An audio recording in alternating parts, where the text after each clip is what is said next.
Good afternoon, friends.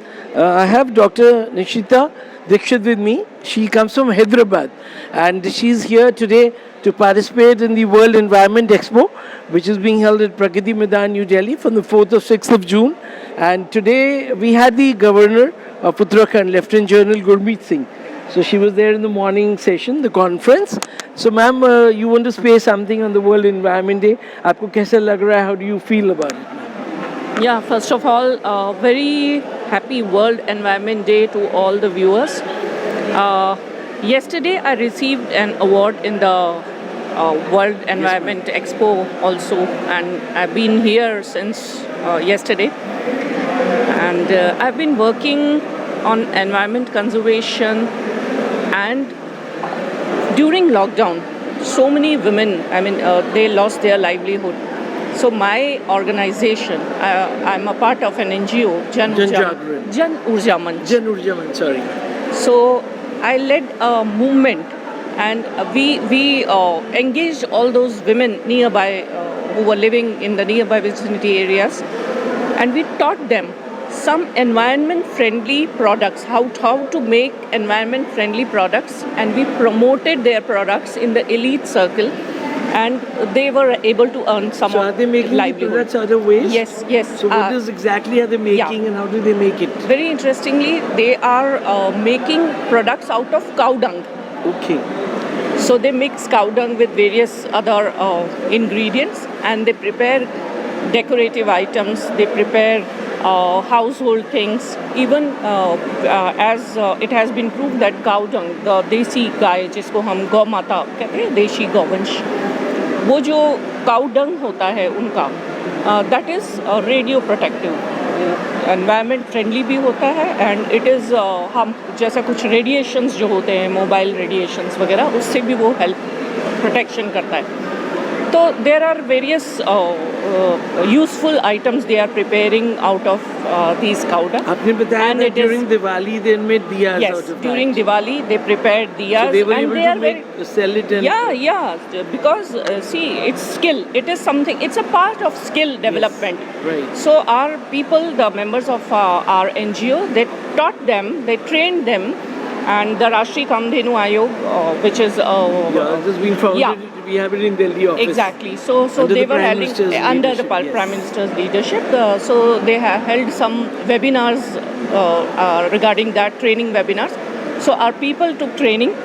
They taught those ladies, downtrodden ladies, and they made amazing items. Even today I presented a beautiful decorative item to Governor Saab also, Honorable Governor of Uttarakhand. Right. So this is one of our environment-friendly, initiatives, where we are recycling, right, trying to recycle products and make people aware about what they can do the best out of waste and how they can help the environment. Right. Since you're a woman and you're a doctor, so like West we say कि घर से शुरू होना चाहिए. Yeah. Charity begins at home. Similarly, the waste management. तो घर में आप कैसे advise करते हैं? The men folk, the children, the women folk, how to segregate waste? देखिए, सब आज जो ये पूरा सेमिनार चल रहा है 4, 5, 6 तारीख तक जो ये चलेगा, the key focus is on segregation. बहुत सारे टॉपिक्स हैं, बट मुझे जो अच्छा लगा, they are emphasising a lot on segregation of waste. Waste को जब तक हम सेग्रीगेट नहीं करेंगे, गीला कचरा, सूखा कचरा, और ये इतने वॉर फुटिंग लेवल पे अब करना होगा. जैसे प्रधानमंत्री जी ने स्वच्छ भारत अभियान को घर घर तक पहुंचा दिया है. मोरल ऐसा बहुत जगह काफ़ी हम क्लीन देखते हैं जो पहले नहीं हुआ करती थी.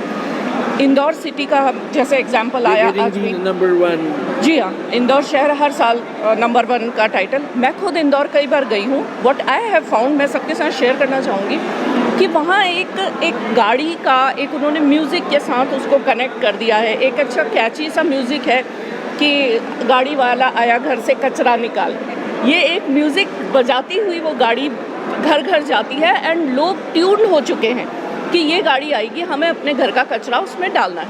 तो सिमिलरली जो हम जब तक एक अभियान की तरह इसको नहीं लेंगे, जब तक बच्चे इसकी इम्पोर्टेंस नहीं समझेंगे, और मुझे ऐसा लगता है ये गीला कचरा, सूखा कचरा, ग्रीन वेस्ट, ड्राई वेस्ट, ये सब अब हमें स्कूल में पढ़ाया जाना चाहिए.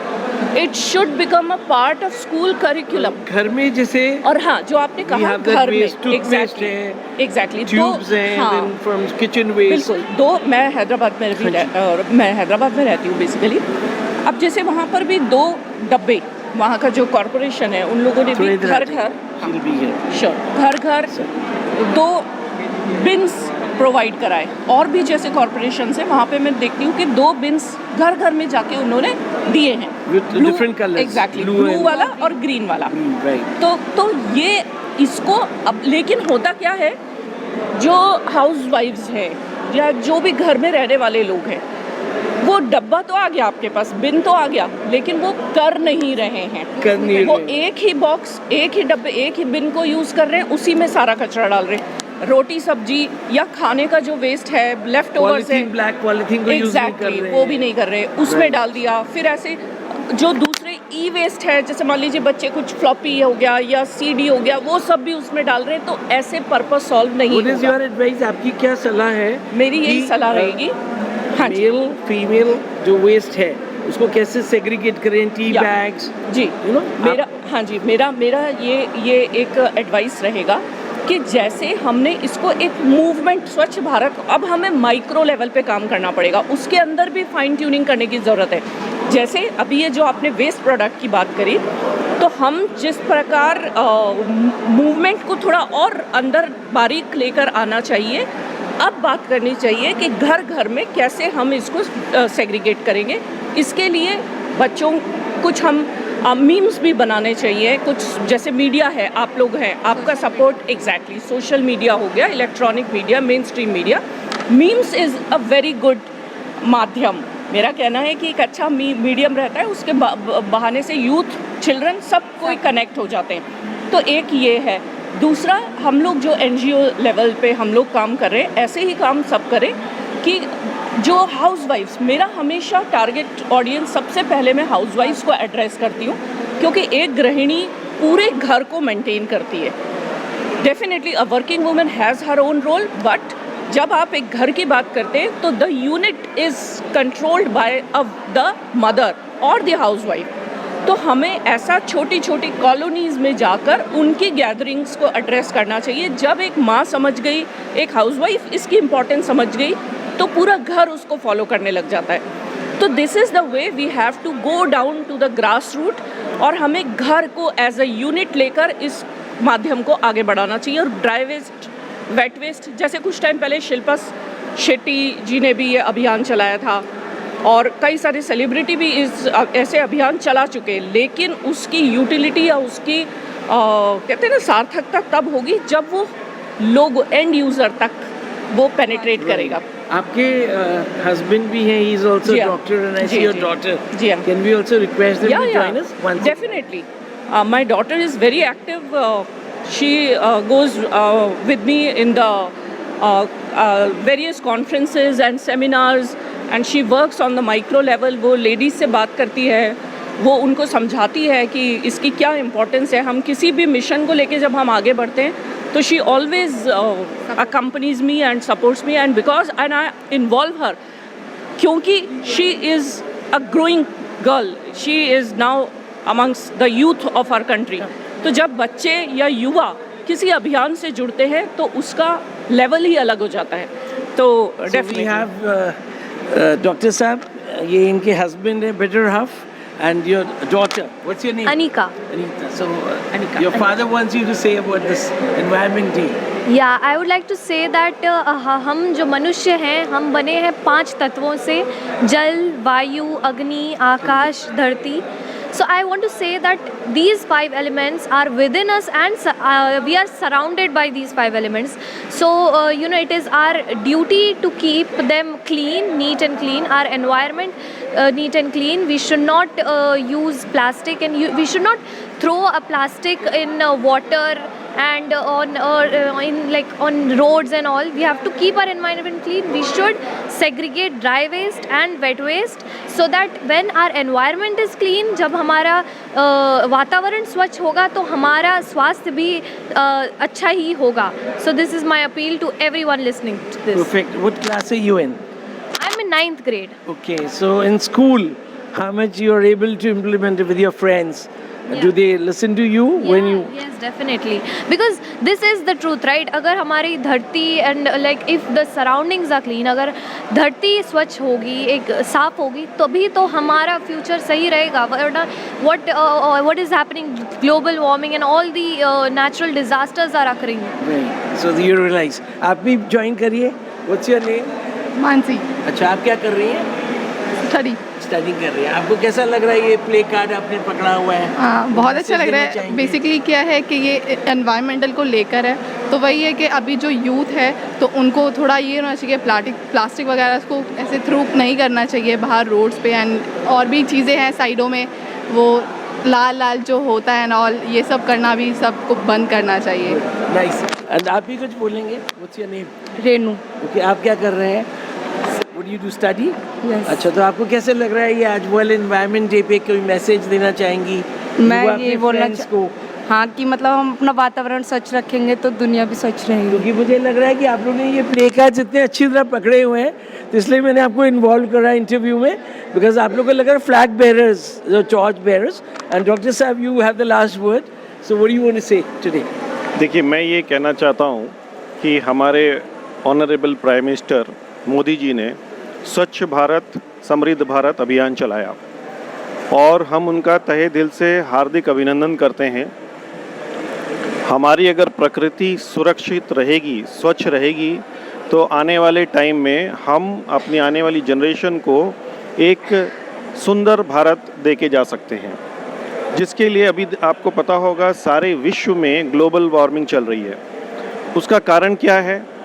अभी जितनी भी मेट्रो सिटीज़ हैं, सब में पेड़ काट के हम कंक्रीट जंगल बना रहे हैं. बिल्डिंग्स आ रही हैं, कॉरपोरेट सेक्टर आ रहा है, लेकिन पेड़ नहीं हैं. अभी हम सब ने देखा कोरोना काल में किस चीज़ की सबसे ज़्यादा कमी हुई थी हमारे पेशेंट्स में? ऑक्सीजन की, राइट. और उस ऑक्सीजन के लिए हमें ऑक्सीजन सिलेंडर्स कम पड़ गए. हाँ, जो चीज़ हमें प्रकृति ने फ्री में नेचुरली प्रोवाइड की है, हम उसको अपने हाथ से उसको काट रहे हैं, यानी हम मानवता का विनाश कर रहे हैं. हम खुद उसके लिए जिम्मेवार हैं. तो मेरा कहना ये है कि ठीक है, हम मेट्रो सिटीज़ में जैसे कॉरपोरेट सेक्टर में और बिल्डिंगें बन रही हैं, ठीक है, आपने जितने पेड़ काटे उससे डबल पेड़ लगाने की जिम्मेवारी भी तो है हमारी. तो ये तो हम नहीं कर रहे हैं. तो ये अगर हम नहीं करेंगे, और उधर मेट्रो सिटीज़ में इतने ज़्यादा व्हीकल हो गए हैं जिसका कार्बन एमिशन बहुत ज़्यादा हो रहा है, जो हमारे बॉडी को डायरेक्ट इफ़ेक्ट कर रहा है. तो उसके लिए हम क्या कर रहे हैं? तो उसके लिए सबसे अच्छा तरीका है कि ज़्यादा से ज़्यादा पेड़ लगाए जाएं. प्लस अभी वाटर पॉल्यूशन हो रहा है, सारा गार्बेज कचरा हम नदियों में बहा रहे हैं. नदियों की हम पूजा करते हैं, वो हमारी माता की तरह है. उसकी हम सुरक्षा और वो सफाई नहीं करेंगे तो उसका अल्टीमेटली इफ़ेक्ट हमें ही भुगतना पड़ेगा. तो इसलिए मेरी ये अपील है हर आपके चैनल के माध्यम से, प्रत्येक व्यक्ति ये बीड़ा उठा सकता है और ये कार्य बहुत आसान है अगर हम चाहें. तो ये मुहिम हम अपने परिवार से शुरू कर सकते हैं, अपने घर से. अपने घर में स्वच्छता का हम पूरा ध्यान रखें. घर के बाद हम घर के बाहर देखें, अपनी सोसाइटीज़ में, अपने आसपास हम क्या स्वच्छता अभियान चला सकते हैं. एक टीम बना के हम लोगों में क्या अवेयरनेस क्रिएट कर सकते हैं. एंड स्कूलों में बच्चों को सिखाया जाए. अभी बहुत स्कूलों में बच्चों में ये अवेयरनेस है. बच्चे जाके माता पिता को कहते हैं कि आप ऐसे आपने कचरा क्यों फेंका, या ऐसे नहीं, ऐसे करना चाहिए. तो ये बहुत ज़रूरी मैसेज है हम सब के लिए, और इसके लिए हम सबको इकट्ठा होके एज ए टीम इसे एज ए अभियान के लिए चलाना चाहिए, और आने वाली जनरेशन को सुरक्षित, समृद्ध और स्वच्छ भारत देके जाना चाहिए, बनाना चाहिए. आई थिंक डॉक्टर साहब ने जो बोला it's perfect. And lastly I want to say जो युवा है, say no to alcohol, say no to drugs, because आपका जो जीवन है, अभी दिल्ली में हम लोग देख रहे हैं that lot of students you know they are taking gutkha, जो कि शहरों में हो रहा है। पहले लोग बोलते थे कि शहरों के बच्चे बड़े शरीफ हैं, एंड स्कूल्स में there lot of other drugs also they are taking. Pen drive का मैंने सुना that they are taking drugs, you know they are inhaling drugs. तो मेरा हरदम मैसेज रहता है say no to smoking, no alcohol, and also I say that say no to non vegetarian, because आप जानवर, एक मरे हुए जानवर को खा रहे हैं। अभी तो एक लेटेस्ट चला है अभियान प्लांट बेस्ड होलसम फूड, जिसमें वो बोल रहे हैं कि गाय का जो दूध है वो भी मनुष्य को नहीं पीना चाहिए, because that is meant for the गाय के बच्चे के लिए। उसका स्ट्रक्चर बहुत बड़ा है, हमारा स्ट्रक्चर डिफरेंट है। And there is some research going on कि जो दूध है it leads to some sort of cancer, अगर आप ज़्यादा चीज़ एक्सेसिव कंजम्पशन करते हैं। So I think I agree with all. मैं बोलना चाहूँगी इस विषय पर। देखिए, जो आपने दूध के विषय में कहा, हाँ, ऐसी बहुत सारी विचारधारा हैं। बहुत लोग दूध को नॉन वेजिटेरियन प्रोडक्ट में मानते हैं, लेकिन आयुर्वेद और हमारी प्राचीन पद्धति जो चिकित्सा पद्धति है, उसमें देशी गाय के दूध को अमृत के समान माना गया है। आपने जो दूध से होने वाली बीमारियों के बारे में जिक्र किया, तो वो तब हो रहा है जब एक दूध को जिस तरीके से प्रोसेस किया जा रहा है या दूध में मिलावट की जा रही है, या कई बार ऐसा हम A1 A2 दूध में जो कंपैरिजन आजकल साइंटिफिकली अप्रूव किया जा रहा है, जा चुका है इनफैक्ट, कि A2 मिल्क जो देशी गौवंश का जो दूध है that has a better quality of protein than the A1 milk. तो कई सारे ऐसे हुए हैं, सामने आई हैं बातें कि एक पर्टिकुलर टाइप का लो क्वालिटी मिल्क पीने की वजह से एक लाइफस्टाइल डिजीज़ेस बढ़ी हैं लोगों में। तो वो एक डेफिनेट एस्पेक्ट है, और उसके लिए हम भी जागरूकता के कई बार मैं सेमिनार्स में जाती हूँ तो मैं भी यही बात को दोहराती हूँ कि जो हमारा देसी स्वदेशी गौवंश है, जिसमें गीर गाय हो गई, राठी नस्ल की गाय हो गई, साहिवाल गाय हो गई, कांकरेज गाय, गुजरात की जो कांकरेज गाय बहुत माना हुआ एक नस्ल है। तो ये जो हमारे देशी गौवंश जो है, उसकी जो गाय एग्जैक्टली उनकी गायों का जो मिल्क है, वो उनको जिस तरीके से खिलाया पिलाया जाता है, उनको जिस तरीके से मेंटेन करके फिर जो दूध निकाला जाता है। और आपने बहुत अच्छी बात बोली कि गौ माता का, गौ का जो दूध है गाय का, वो पहले उसके बछड़े के लिए होता है। तो जब भी हम जो मशीनों से डेयरी खींच कर दूध की लास्ट ड्रॉप निचोड़ कर अगर वो दूध निकाला जाएगा, तो कहीं ना कहीं गाय को एक स्ट्रेस होता है, वो स्ट्रेस हार्मोन उस दूध में जाता है। वो दूध फिर जब हम लोग पीते हैं तो वो चीज़ हमें इफेक्ट करती है। एग्जैक्टली जैसे hen है जी, जो मुर्गी बोलते जी, हैं, egg, हाँ, so when you're giving them injections hormonal, so वो इंसान को वो परेशानी का बहुत बड़ा कारण है। तो यहाँ हमारा एक डिफरेंस ऑफ ओपिनियन हमेशा रहता है कि इस तरह का जो दूध जो गाय को कष्ट दे के, उसको पीड़ित करके, उसको दुखी करके आप अगर उसके बछड़े को परेशान करके ले रहे हो और खुद पी रहे हो और अपने बच्चों को पिला रहे हो, तो वो पौष्टिक नहीं रहेगा। वो उसको उसके जो स्ट्रेस हार्मोन्स के साथ आकर, अच्छा, और दूसरी बात, जो बड़े बड़े ये डेयरी प्रोडक्ट्स के जो हाउसेज है जहाँ मशीनों से उसका दूध खींच के निकाला जाता है, कई जगह ऑक्सीटोसिन के इंजेक्शन भी लगाए जाते हैं जिससे उसकी आखिरी बूंद तक बाहर आ जाए।